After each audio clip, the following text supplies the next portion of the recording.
하나님 말씀 보도록 하겠습니다. 하나님의 말씀은 누가복음 7장 11절에서 17절 말씀, 누가복음 7장 11절에서 17절 한 절씩 교독하도록 합니다. 그 후에 예수께서 나인이란 성으로 가실새 제자와 많은 무리가 동행하더니 성문에 가까이 이르시되 사람들이 한 죽은 자를 메고 나아오니 이는 한 어머니의 독자요 그의 어머니는 과부라. 그 성에 많은 사람들 그와 함께 나오거늘 주께서 과부를 보시고 불쌍히 여기사 울지 말라 하시고 가까이 가서 그 관에 손을 대시니 맨 자들이 서는지라. 예수께서 이르시되 청년아 내가 내게 말하노니 일어나라 하시매 죽었던 자가 일어나 앉고 말도 하거늘 예수께서 그를 어머니에게 주시니 모든 사람이 두려워하며 하나님께 영광을 돌려 이르되 큰 선지자가 우리 가운데 일어나셨다 하고 또 하나님께서 자기 백성을 돌보셨다 하더라. 같이 합니다. 예수께 대한 이 소문이 온 유대와 사방에 두루 퍼지니라. 아멘. 할렐루야.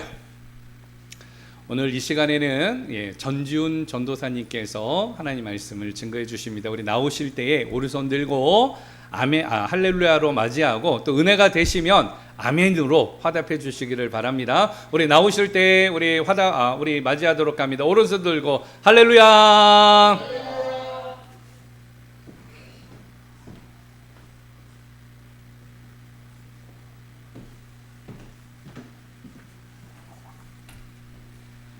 네, 먼저 기도하겠습니다. 하나님 감사합니다. 오늘 거룩한 주의 날에 우리가 이렇게 주의 앞에 나아가는데 하나님 또 무엇보다 이 부족한 종 세우셨사온데 하나님 가릴 것 가리워 주시고 오직 전할 은혜만 전하는 귀하고 복된 시간 될 수 있도록 허락하여 주시옵소서. 성령님께서 우리 가운데 공감하시고 성령님께서 우리 가운데 전하시고 지키시고 인도하실 것을 기대하며 하나님의 말씀으로 정말 우리의 마음이 정말 치유되고 회복될 것을 기대하며 살아임하신 예수님의 이름으로 감사하며 기도드렸습니다. 아멘. 네, 오늘 공감의 신앙이라는 제목을 가지고 같이 은혜 나누기를 원합니다. 지난 수요일이었죠. 3월 1일 3일절에 제가 가족들과 광화문을 지나가는 일이 있었습니다.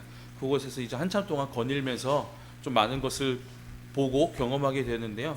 가장 눈에 띄는 것이 있었습니다. 무엇이냐면 그 세종대로를 사이에 두고 그때 도로가 통제가 되었습니다. 그러면서 각 양쪽에 각기 다른 성향의 집회들이 열리고 있었어요. 서로 간에 소리를 치고 정말 북을 치고 마이크를 들고 너무 높은 고성으로 서로 간에 때로는 비방을 때로는 자기 주장을 펼치며 하는 그런 양쪽에 상극된 집회들이 있었습니다.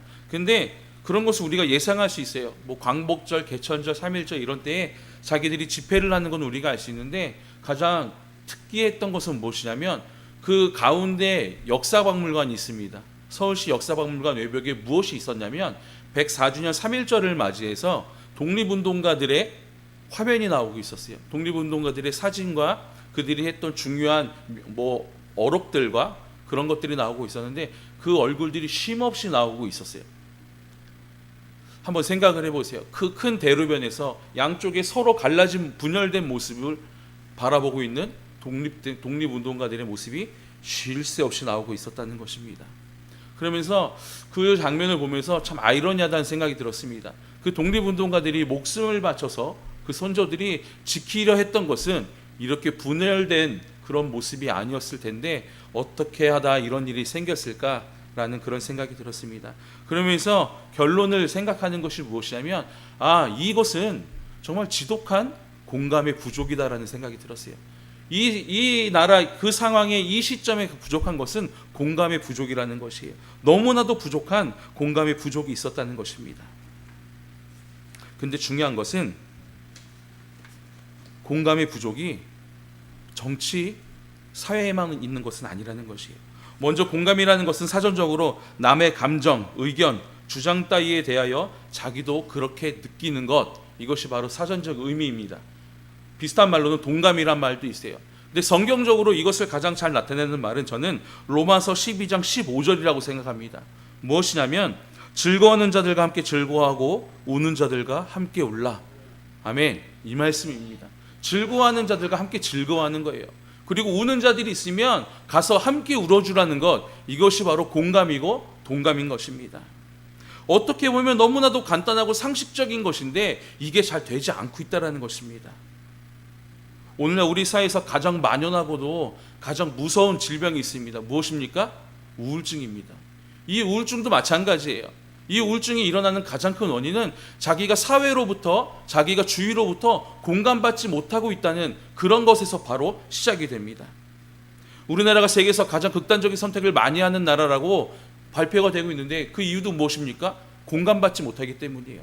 나 혼자라는 생각이 들고 나만 힘들다라는 그런 생각이 들기 때문에 세상에 그 어느 누구도 나를 도울 수 없다는 그런 공감의 부족 때문에 일어나는 현상이 바로 이런 현상이라는 것입니다. 오늘날 또 우리 사회에서 많이 일어나는 문제가 무엇이 있습니까? 세대 간의 갈등이 있어요. MZ세대들 그리고 기성세대들, 그런 갈등이 있습니다. 부모와 자식 간의 갈등 또한 있습니다. 자신의 뜻대로 따라주지 않는 자녀들을 보면서, 자신을 이해하지 못하는 부모를 보면서 갈등이 일어나고 공감되지 못하는 그런 모습들이 있다는 것이에요. 남녀 간의 갈등도 있고요, 빈부 간의 극차가 점점 더 심해지고 있는 그런 사회 가운데 우리는 살아가고 있다는 것입니다. 이러는 것이, 모든 것이 통틀어 봤을 때 관통하고 있는 것은 무엇이냐면 서로 간에 공감되지 못하고 있다는 것입니다. 서로 간에 함께 느끼는 것이 없다는 것이에요. 서로 간에 다른 것을 바라보고 다른 것을 생각하고 다른 것을 느끼며 살아가는 것이 바로 오늘날 우리의 모습이라는 것입니다. 근데 그 중에서도 코로나 이후에 가장 두드러지게 나타나고 있는 공감의 부족이 있습니다. 무엇이냐면 바로 신앙의 공감, 믿음의 공감이 현저하게 떨어지고 있다는 것입니다. 물론 그럴 만한 이유는 있습니다. 아직 종식되지 못한 코로나가 우리 가운데 있어요. 우리 주변 국가들은 아직도 전쟁 가운데 있습니다. 그리고 점점 앞으로도 경제는 더 어려워질 거라고 하고요, 물가는 더 오를 것이라고 하고요, 앞으로 점점 더 살기 어려워질 거라고 우리는 이렇게 얘기합니다. 그렇기 때문에 우리가 점점 교회 가는 것도 어려워지고, 우리가 예배하는 것도 어려워지고, 우리가 말씀 보고 모여서 기도하고 부르짖고 전도하는 것이 너무나도 어렵다고 우리는 이야기합니다. 그리고 그것이 합당한 이유가 되기도 합니다. 근데 이런 어려움들은요, 역사적으로 그리고 성경적으로 봐도 이전에도 항상 우리 가운데 있었던 것입니다. 이런 때에 세상을 바꾸고 결국 변화시켰던 것은 무엇이냐면 바로 공감의 사람이었습니다. 그리고 공감의 신앙이었던 것입니다. 신앙이란 것은요, 결국 하나님을, 그 마음을 사람이 공감하는 거예요. 우리들이 하나님의 마음과 하나님의 그 사랑에 공감해 나가는 것입니다. 그리고 그 하나님의 사랑과 그 우리를 바라보는, 세상을 바라보는 그 하나님의 시선에 공감된 자들이 그 마음과 시선을 갖고 세상에 나아가서 살아내면서 하나님의 마음을 전달해내고 다시금 세상과 공감해 가는 것, 그것이 바로 신앙입니다. 그렇게 너무 거창하게 바라볼 것이 없습니다. 너무나도 어렵게 바라볼 것 없어요. 하나님과 같아지려 노력하는 것, 하나님처럼 내가 신성적으로 되겠다는 것이 아니라 하나님 닮아가려는 노력이 우리 가운데 있어야 하고, 그런 노력을 붙들고 세상 가운데 나아갈 때에 세상이 변화될 수 있고, 우리가 생각했던, 우리가 변명거리가 되었던 그 어려움들이 해결될 수 있다는 것입니다. 성경에서 하나님께 쓰임받았던 사람들 우리가 한번 떠올려 보길 원합니다. 다윗이 있죠. 골리앗도 물리쳤고 정말 가장 유명한 왕이라고 여태까지도 추앙되는 그런 왕이 있습니다. 근데 그 왕에게, 그 다윗에게 하나님이 뭐라고 말씀하셨습니까? 내 마음에 합한 자라 말씀하셨습니다. 나와 공감되는 자라는 것입니다. 또 누가 있어요? 광야에서 외치는 소리, 세례 요한이 있습니다. 세상 모두가 세례 요한을 이상하다고 생각하고 광야에서 이상한 자가 이상한 걸 먹고 사는 사람이 있다, 남들도 아무것도 알지 못하는 소리를 한다 하지만 하나님이 주시는 그 마음을 갖고 소리 외치던 그런 세례 요한이었습니다. 비가 오지도 않던 때에 방주를 짓고 있던 사람이 있습니다. 누구입니까? 노아입니다. 그 긴 시간 동안 사람들의 손가락질을 받으면서도 방주를 짓고 결국에 인류에 유일하게 살아남은 그 가족들이 될 수 있었던 건 하나님과 공감했기 때문입니다. 다윗, 세례요한, 노아, 그리고 그 수많은 사람들, 그 사람들의 능력은 어디서 나는지 아십니까? 세상과 공감했던 것이 아니라 먼저 하나님과 공감되었기 때문에 그들의 능력이 있었고 그들의 행함에 믿음이 있었던 것입니다. 그리고 그들의 행함에 그들의 능력이 더욱더 전해졌던 것은 바로 공감이 선행되었기 때문입니다. 지금 저는 이 세대가, 그리고 우리가 살고 있는 이 시기가 정말 그 공감이 너무나도 중요한 때라고 생각이 듭니다.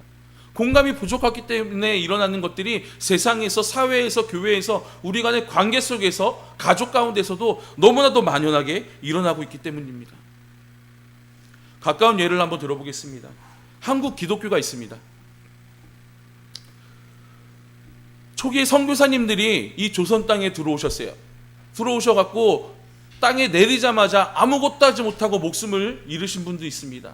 그리고 자신의 모든 것을 내어버리고 전염병에 걸려가면서까지 가족을 잃었지만 다시금 되돌아와 이 땅, 이 조선 땅, 이 척박한 땅에 복음을 전했던 선교사님들이 있습니다.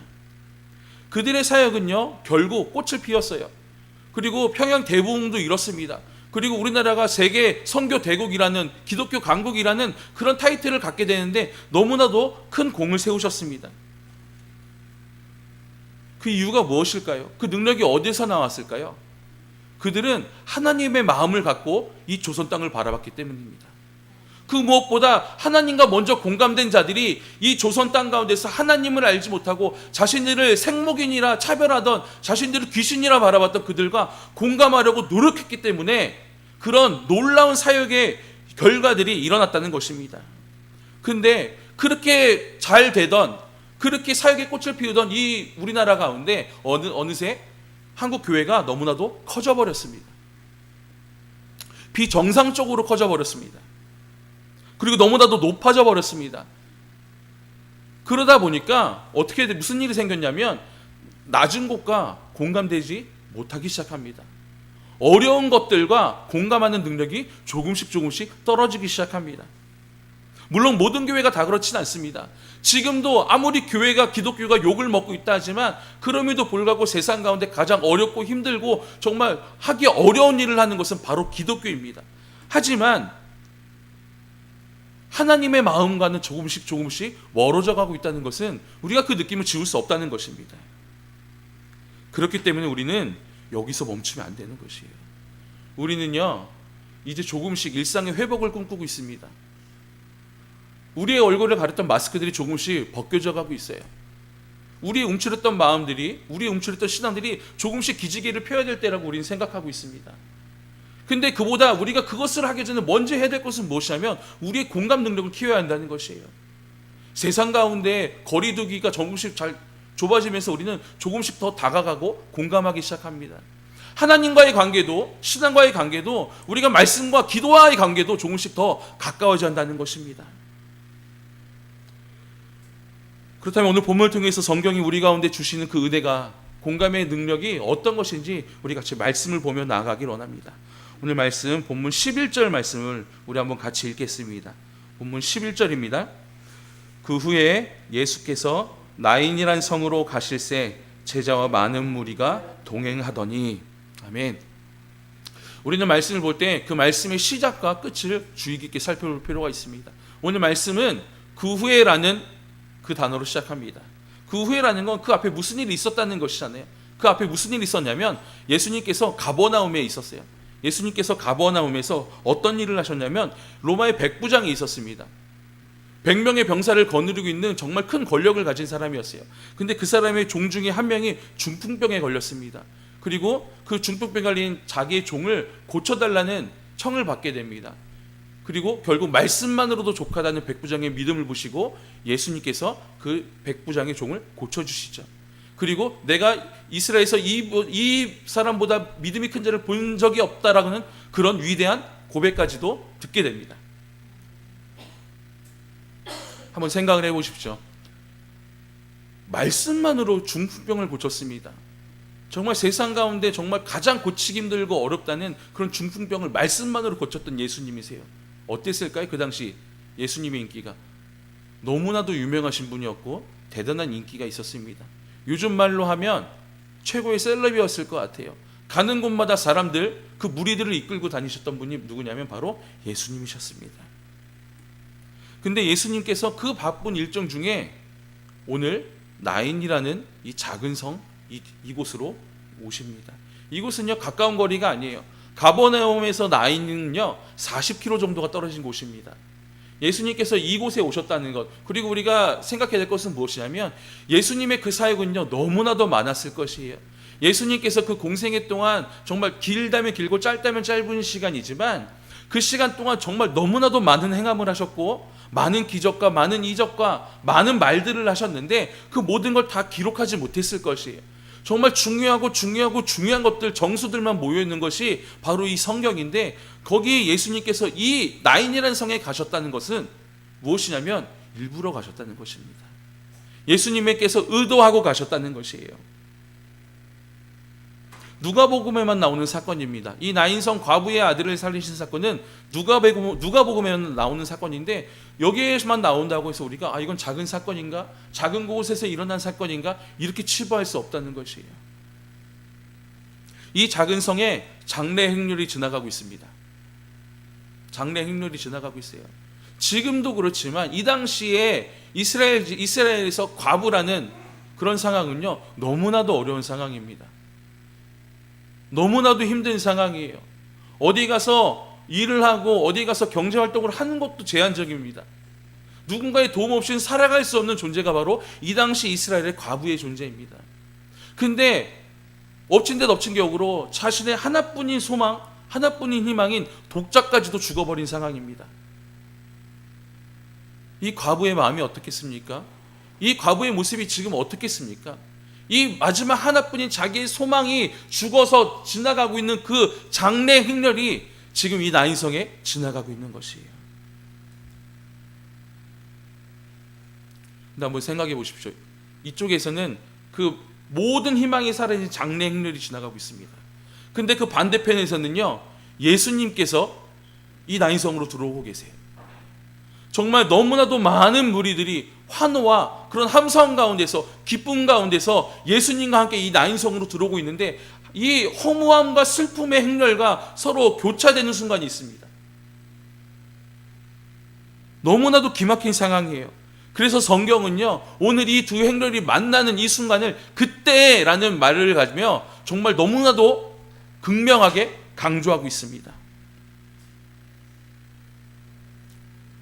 성경에 보면 예수님께서 3명의 죽은 자를 살립니다. 한 명은요 회당장 야이로의 딸입니다. 그리고 또 한 명은 우리가 잘 알고 있는 마리아와 마르다 그 오누이 나사로입니다. 그리고 오늘 본문에 나오는 이 나인성 과부의 아들이에요. 근데 특이할 점은 무엇이냐면 이 나인성 과부의 아들이 아닌 이 야이로의 딸과 나사로는요 예수님께 그 청함이 있었어요. 살려달라, 고쳐달라, 제발 좀 와서 봐달라, 이런 청함이 있었어요. 근데 유일하게 오늘 이 나인성 과부의 아들만큼은 그 어떤 청도 없었습니다. 그리고 오늘 본문을 보면 이 예수님을 대하는 이 과부의 태도가 뭐 별다를 게 없어요. 예수님을 잘 알지 못했다는 것입니다.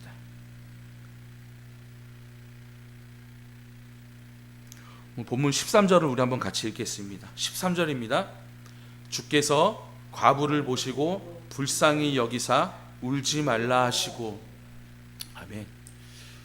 내가 아는 사람이라면, 내가 평소에 인연이 있었다라면 갈 수 있었을 것 같아요. 정말 나에게 청함이 있었다라면 이 방금 전에 있었던 그 백부장의 종의 사건처럼 청함이라도 있었다면 가서 뭔가 살펴볼 수 있었을 것 같아요. 근데 그 어떤 것도 없었던 이 나인성 과부의 이 아들의 장례를 예수님께서 가십니다. 가시고 이 과부를 보시면서 불쌍히 여기시고 울지 말라 하십니다. 근데 여기서 이 불쌍히 여기사 그리고 이 울지 말라라는 이것은요 단순한 위로가 아니에요. 울고 있구나, 울지 마. 슬프겠구나, 슬퍼하지 마. 그냥 말뿐인 위로가 아닙니다. 오늘이 여기서 이 위로의 이것을 원어로 보면요, 창자까지 뒤틀려지는 그런 고통을 수반하고 있습니다. 정말로 내 몸이 뒤틀어지고 내 몸에 있는 장기들이 찢어지는 그런 아픔이 수반하는 고통을 가지고 예수님은 이 과부를 보셨다는 것이에요. 이 과부 여인의 슬픔과 어려운 현실에, 그것도 일반인도 아닌 하나님의 아들이신 예수님께서 정말 너무나도 깊은 공감을 하셨다는 것이에요. 예수님께서는 신성도 있으시지만 인성도 갖추신 분이기 때문입니다. 죽은 나사로를 살리실 때도 마찬가지입니다. 죽은 나사로를 살릴 때 나사로에 일어나라, 우리는 이 부분을 가장 우리는 깊이 기억하지만 예수님께서는요, 나사로를 살리시기 전에 우십니다. 마리아가 우는 것, 그리고 유대인들이 우는 것을 보시고 예수님도 그 슬픔에 깊이 공감하시고 예수님도 눈물을 흘리십니다. 예수님이 우신 후에, 그들과 깊은 공감을 이루신 후에 나사로를 살리셨다는 것입니다. 이처럼 공감이 필요한 것이에요. 공감이 없는 행함은 그저 울림이 되기 때문입니다. 공감이 없는 위로는 그저 헛된 메아리가 되기 때문입니다. 우리 교회가 부천에서 봄날 교회로 있을 때 그 지역에서 노숙하시는 분들이 자주 찾아오는 일들이 있었습니다. 그 옆에는 더 큰 교회들도 있었어요. 하지만 그 더 큰 교회에 그분들은 출입조차 되지 않는 상황들이었습니다. 근데 올 때마다 목사님께서, 이영철 목사님께서 항상 그분들을 맞아주셨어요. 맞아주시고 한 번도 그냥 돌려보낸 적이 없었습니다. 항상 봉투에다가 항상 이렇게 그들의 식사비라도 이렇게 항상 주셨어요. 어떤 분들은 이야기합니다. 목사님 그거 주시면 안 된다고. 어차피 그 돈으로 또 술 먹을 거고 그 돈으로 나쁜 짓 할 것 같고 어차피 또 온다고. 그래서 저런 사람들만 더 오니까 목사님 그거 안 하셔도 된다고 얘기합니다. 하지만 그럼에도 불구하고 목사님은요, 변치 않으셨어요. 끊이지 않으셨습니다. 왜 그랬을까요? 지금 우리 더 모자이크 교회도 마찬가지입니다. 계속해서 지역을 위해서 우리가 헌신할 수 있는 것, 우리가 무엇을 계속 기부할 수 있고, 정말 우리가 계속 쌀을 나누고, 어떤 큰 교회보다도 우리가 많은 것들을 이웃을 해서 헌신할 수 있고 나눌 수 있는 것은 무엇입니까? 그 원동력이 무엇이겠습니까? 단순히 우리만 생각하고 우리만 계산하면, 우리가 산술적으로 생각하고 우리의 손익만 계산하면 절대 할 수 없는 일들입니다. 하지만 그럼에도 불구하고 우리가 그것을 할 수 있고, 선교사님들, 아까도 말씀하셨지만 선교사님들께서 오실 때 항상 픽업했던 것들, 우리가 선교사님들 그런 숙소를 제공할 수 있는 것들, 모든 것들 마찬가지입니다. 그들의 사역과 그들의 상황에 공감했기 때문이에요. 그들이 지금 얼마나 힘든 상황인지, 얼마나 곤란한 상황인지, 그들의 슬픔이, 그들의 눈물이 얼마나 지금 간절한 것인지 알고 공감했기 때문에 할 수 있는 일들이라는 것입니다. 이처럼 공감이 되지 않으면 우리의 사역은요, 점점 어려워질 수 있다는 것입니다. 이어서 우리 본문 14절 말씀을 우리 한번 같이 더 보기 원합니다. 본문 14절입니다. 가까이 가서 그 관의 손을 대시니 맨 자들이 서는지라. 예수께서 이르시되 청년아, 내가 내게 말하노니 일어나라 하시매. 아멘. 예수님께서 우리들과 그리고 그 당시 사람들과 얼마나 공감하고 계시는지를 잘 알 수 있는 그런 장면입니다. 예수님께서 이 과부에게 깊이 공감하시고 나서, 그 과부를 위로하시고 나서 그 다음에 하셨던 일이 무엇이냐면 관의 손을 대십니다.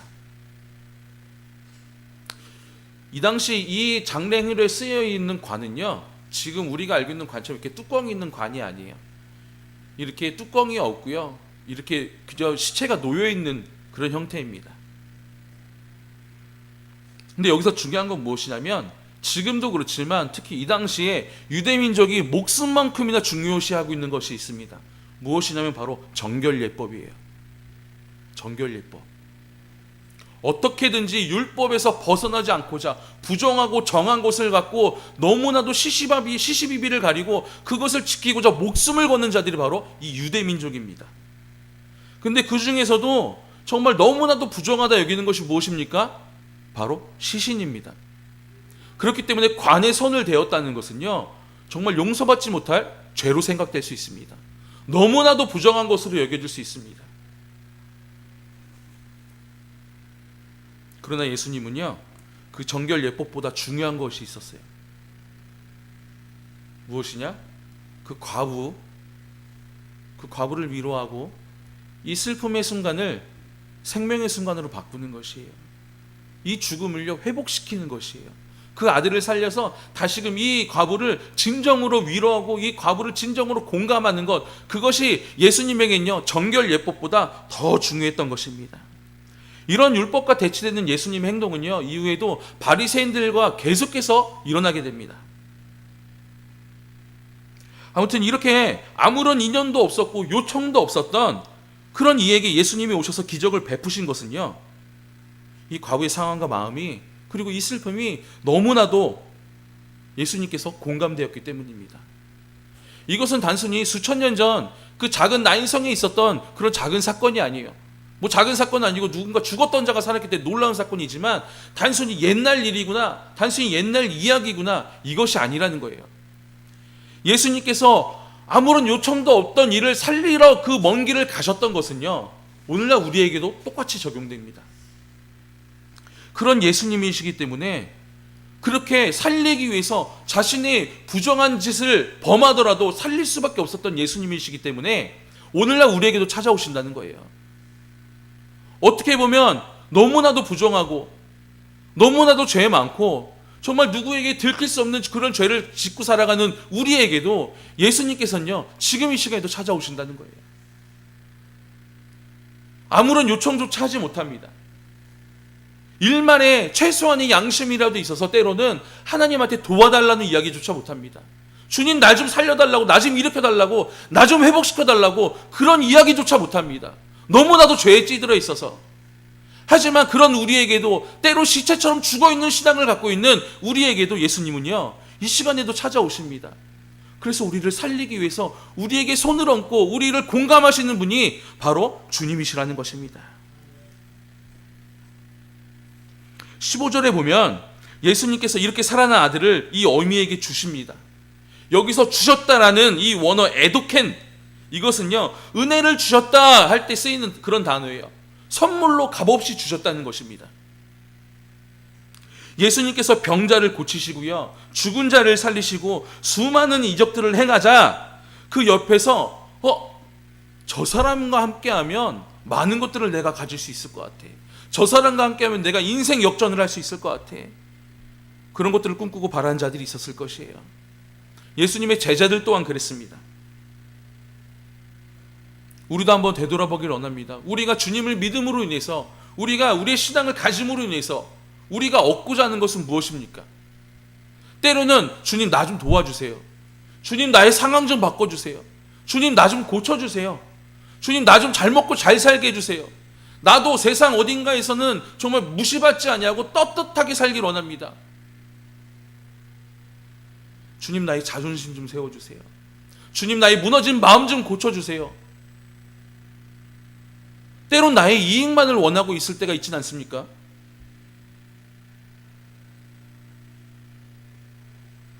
하지만 중요한 것은요, 우리가 먼저 주님의 마음에 공감되어야 한다는 것이에요. 갈라디아서 2장 20절 말씀이 있는 것처럼 내가 그리스도와 함께 십자가에 못 박혔다면 이제 내가 사는 것이 아니고 오직 내 안에 예수 그리스도가 사는 것 같은 것, 내가 그렇게 살아가는 것, 그렇게 살고자 노력하는 것, 그것이 바로 주님과 공감되는 것이에요. 주님의 마음이 나의 마음이 되고자 하는 것, 내 마음이 주님의 마음이 되고자 하는 것, 내가 십자가를 바라보며 나의 죄성을 십자가에 못 박고 살아가는 것, 그것이 공감이에요. 하나님이 이랬구나, 주님이 이랬구나 알고 넘어가는 것은 공감이 아닌 것입니다. 이처럼 예수님은요, 대가 없이 거저 주시는 분이십니다. 손익을 따지는 그런 계산적인 관계가 아니에요. 아까 우리 공동체 얘기할 때도 그랬지만 공감이 되지 않으면 전혀 일어날 수 없는 부분입니다. 교회 사역도 마찬가지예요. 교회 사역도요, 리더의 마음과 교회의 비전에 먼저 우리가 공감이 되어야지만 동역할 수 있는 것이에요. 리더의 마음에 우리가 먼저 공감되지 않잖아요. 그 교회의 공동체 비전에 우리가 동감되지 않잖아요. 그러면요, 그 동역은요 분명히 탈이 나고 금방 지치게 됩니다. 그렇기 때문에 공감이 먼저 선행되어야 한다는 것입니다. 16절에 보면요,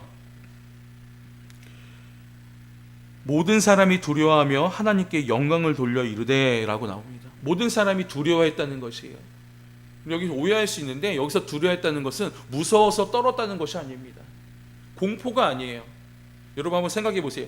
우리가 이 현장에 있다고 한번 생각해 보세요. 예수님께서 죽은 자를 살렸습니다. 죽은 자를 일으켰어요. 우리가 옆에서 같이 걸어가던 그 시체였습니다. 분명히 온몸이 변했어요. 시체로 변했던 그 시체가 예수님의 그 말씀으로, 누군가의 말씀으로, 그 권능으로 기적처럼 일어나서 그 어미에게 다시금 살아서 돌아갔다는 걸 내 눈으로 직접 봤다고 생각해 보세요. 놀라지 않겠습니까? 경외감입니다. 경외감. 정말 말로 형언할 수 없는 그런 경외감이, 그리고 그런 신성이 이제 느껴지기 시작했다는 것이에요. 그리고 그걸 느낀 자들이기 때문에, 예수님의 그 신성에 공감된 자들이기 때문에 어떻게 됩니까? 영광을 돌리기 시작한다는 것이에요. 예수님의 그 신성에 공감되었기 때문에 예수님께서 어떻게 그 과부를 위로하셨고, 어떻게 그 마음을 위로하셨고 바라보셨고, 어떤 기적을 행했는지를 직접 눈으로 보고 함께 했기 때문에 그들의 행동은 영광을 돌리는 것 말고는 없었다는 것이에요.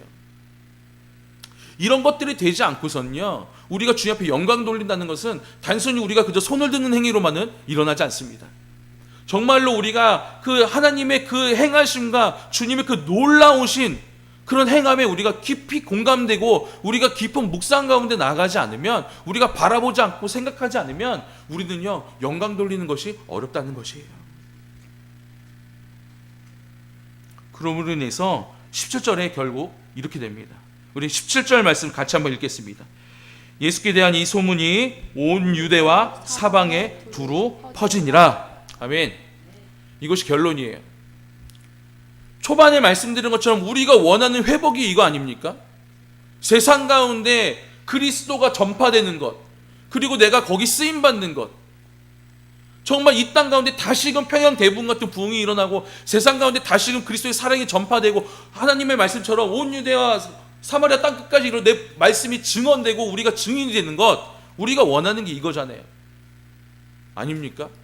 그리고 내가 이것을 위해서 내가 회복되길 원하다고 우리는 이야기하잖아요. 그렇기 때문에 우리는 전도해야 된다고 하고, 우리는 선교해야 한다 하고, 말씀 보고 기도하고 내 영상을 회복하자고 우리는 이야기합니다. 근데 이것을 하기 위해서 우리가 먼저 선행되어야 될 것은 무엇이냐면, 하나님께 우리가 먼저 공감되고자 해야 한다는 것이에요. 우리가 그 사랑에 공감되지 않고는 세상 가운데 그 어떤 하나님의 사랑도 전하기가 너무나도 어렵다는 것입니다. 공감된 자들이, 하나님께 공감된 자들이 마치 바이러스에 전염된 것처럼 그 사랑을 가지고 세상 가운데 퍼뜨리며 나가는 것, 그것이 바로 신앙이라는 것이에요.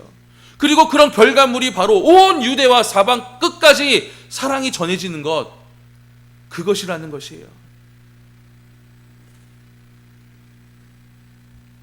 우리가 이렇게 공감의 도구로 쓰임받기를 원합니다. 근데 이제는 단순히 원합니다를 넘어서서 우리는 무조건 그렇게 살아야만 한다는 그런 시대가 되었다는 것이에요.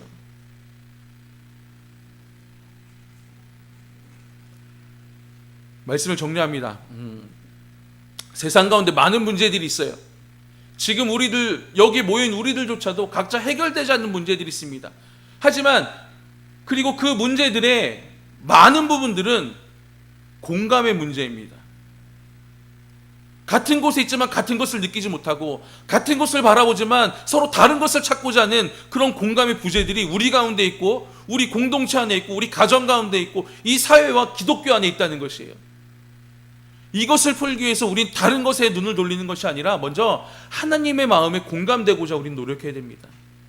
아무런 요청조차 없었지만 예수님께서 그 먼 길을 직접 걸어서 가실 수밖에 없었던, 그 과부의 슬픔과 그 죽음의 상황 가운데 깊이 공감하셨던 그 예수님의 마음, 그리고 그를 살리셨을 때의 그 영광, 그리고 그 영광된 자들이 세상 가운데 하나님의 말씀을 붙들고 그리스도의 복음을 들고 나갈 수밖에 없었던 그 행동의 공감이 우리 공동체 가운데 있기를 주님의 이름으로 기원합니다.